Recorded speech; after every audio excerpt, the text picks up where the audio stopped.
ആരോപണ വിധേയനായി കഴിഞ്ഞു. പിന്നെ മൂപ്പരടുത്ത് തന്നെ എന്താ സ്ഥാനം എന്ന് വെച്ചാൽ അതൊക്കെ രാജിവെച്ച് പോകണം. കാരണം അത് മര്യാദയാണ്. മര്യാദ ഉണ്ടെങ്കിൽ അത് ആദ്യം ചെയ്യണം, അല്ലെങ്കിൽ പിടിച്ച് പുറത്താക്കണം. രണ്ടിലൊന്നും സംഭവിച്ചേ പറ്റുള്ളൂ.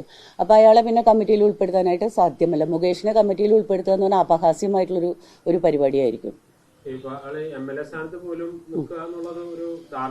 ധാർമ്മികതയുടെ ഒരു പ്രശ്നമുണ്ട്. ഇതുപോലെ ആരോപണ വിധേയനായിട്ട് പിന്നെ തെളിയിക്കപ്പെടുന്നവരെ ഞാനിവിടെ കടിച്ചു തൂങ്ങി കിടക്കുന്നു പറഞ്ഞത് അന്തസ്സില്ലാത്ത ഒരു സംഗതിയാണ്.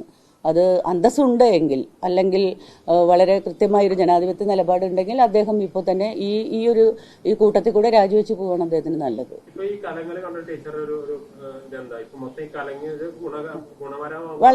വളരെ ഗുണപരമാണെന്നാണ് എൻ്റെ അഭിപ്രായം. കാരണം എന്താണെന്ന് വെച്ചാൽ ഒരു കറക്റ്റീവ് ഫോഴ്സ് ആയിട്ട് പ്രവർത്തിക്കാൻ ഇപ്പോൾ സമൂഹം തയ്യാറാണ്. അതാണ് ഇതിൻ്റെ ഏറ്റവും വലിയ നേട്ടം എന്ന് പറയുന്നത്.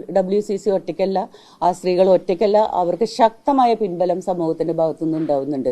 തന്നെയുമല്ല, ഇപ്പോൾ ഈ പ്രാവശ്യം ഞാൻ ശ്രദ്ധിക്കുമ്പോൾ നമുക്ക് മനസ്സിലാവുന്നുണ്ട്, സ്ത്രീകൾ അങ്ങനെ വസ്ത്രം ധരിച്ചുകൊണ്ടാണ്, സ്ത്രീകൾ ഇങ്ങനെ പോയതുകൊണ്ടാണ്, ഒന്നും പറയുന്നില്ല. എല്ലാവരും ഈ നടക്കുന്ന ചൂഷണത്തിനെതിരെ ശക്തമായിട്ട് നിലനിൽക്കുന്ന അഭിപ്രായം. പിന്നെ അപൂർവം അബറേഷൻസ് ഉണ്ടായിരിക്കാം, അത് പിന്നെ എല്ലാ കാലത്തും എല്ലാത്തിനെയും സംബന്ധിച്ചിടത്തോളം ഉണ്ട് എന്ന് മാത്രമേ നമുക്ക് പറയാൻ പറ്റുള്ളൂ. ഇവിടെ ഇപ്പോഴും ഞങ്ങളിതിൽ ഉൾപ്പെട്ടിട്ടില്ല എന്ന് പറയാൻ ധൈര്യം കാട്ടുന്ന ഒരൊറ്റ നടനെ കണ്ടില്ല എന്നുള്ളതാണ് സങ്കടം.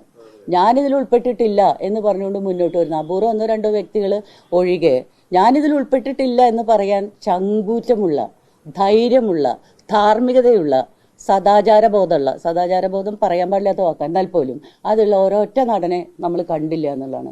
ആസിഫ് അലി പോലെ, ജഗദീഷ് പോലെ 1-2 പേര്, അപൂർവമായിട്ടുള്ള 2 പേര്, അല്ലെങ്കിൽ പൃഥ്വിരാജ് അതിന് ഇത് നടക്കാൻ പാടില്ല എന്ന് പറഞ്ഞു എന്നുള്ളത് ഒഴികെ. ഇപ്പോൾ ഇന്ന് കേട്ട ഒരു പേര് ശരിയാണോ എന്ന് എനിക്കറിയില്ല, ജയസൂര്യയുടെ പേര് കേൾക്കുന്നു. അപ്പോൾ ജയസൂര്യയെക്കുറിച്ചൊക്കെ നമ്മുടെ മനസ്സിലുണ്ടായിരുന്ന ഇമേജ് എന്താണ്? അപ്പോൾ ഓരോ ആളുകളെ എല്ലാവരും ഇപ്പോൾ സംശയത്തിൻ്റെ നിഴലിലാണ്. സ്ത്രീകളെ സംബന്ധിച്ച് മാത്രമല്ല, സമൂഹത്തിന് മുമ്പിൽ സിനിമാ മേഖലയിൽ പ്രവർത്തിക്കുന്ന സംവിധായകരും നിർമ്മാതാക്കളും നടന്മാരും അതുപോലെയുള്ള എല്ലാവരും തന്നെ സംശയത്തിന്റെ നിഴലിലാണ് എന്നുള്ള ബോധം അവർക്കുണ്ടാവണം. 600 കോടി 500 കോടി ഇത്രയും കടന്നു, 1000 കോടി കടന്നു എന്നൊക്കെ പറയുന്നത് ജനങ്ങളുടെ പൈസയാണ് അല്ലേ? നമ്മുടെ പൈസ കൊണ്ടാണല്ലോ 100 കോടിയിലേക്ക് പോകുന്നത്. അപ്പോൾ നിർമ്മാതാവ് പണം മുടക്കിയിട്ടൊന്നുമല്ല അത് ഉണ്ടാവണേ, ജനം പൈസ മുടക്കി സിനിമ കാണുന്നു എന്നുള്ളത് കൊണ്ട് ഉണ്ടാകുന്ന കോടികളാണിവ. അതിനാൽ തന്നെ വലിയ ഉത്തരവാദിത്തം ജനങ്ങളോടുണ്ട്.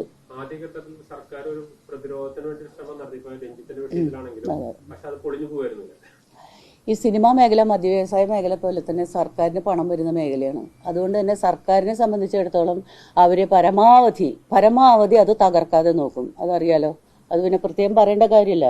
അതിപ്പോൾ സർക്കാർ സംവിധാനത്തിനകത്ത് ഇപ്പോൾ സാംസ്കാരിക മന്ത്രി അടക്കം എല്ലാവരും പറഞ്ഞതിൻ്റെ പിന്നിലുള്ളതാണ്. അല്ലാതെ ഇപ്പോൾ ഈ സ്ത്രീകൾക്കെതിരെ നടന്ന അക്രമം അന്വേഷിക്കേണ്ടെന്ന് വെച്ചിട്ടുള്ള മനഃപൂർവ്വമുള്ള പരിപാടിയൊന്നുമല്ല.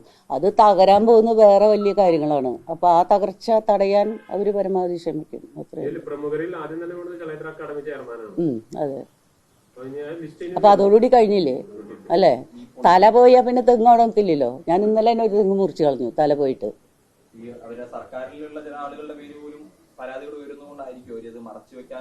അതെനിക്കറിയില്ല, ഞാൻ അതിനെപ്പറ്റി ശ്രദ്ധിച്ചില്ല. പക്ഷെ നമുക്ക് പിന്നെ കേന്ദ്രമന്ത്രി, MP ആയിട്ടുള്ള ആളുകൾ, MLA ആയിട്ടുള്ള ആളുകൾ, ഇങ്ങനെ അധികാര സ്ഥാനത്തിരിക്കുന്ന ആളുകൾ ചലച്ചിത്ര മേഖലയിൽ പ്രവർത്തിക്കുന്നുണ്ട്.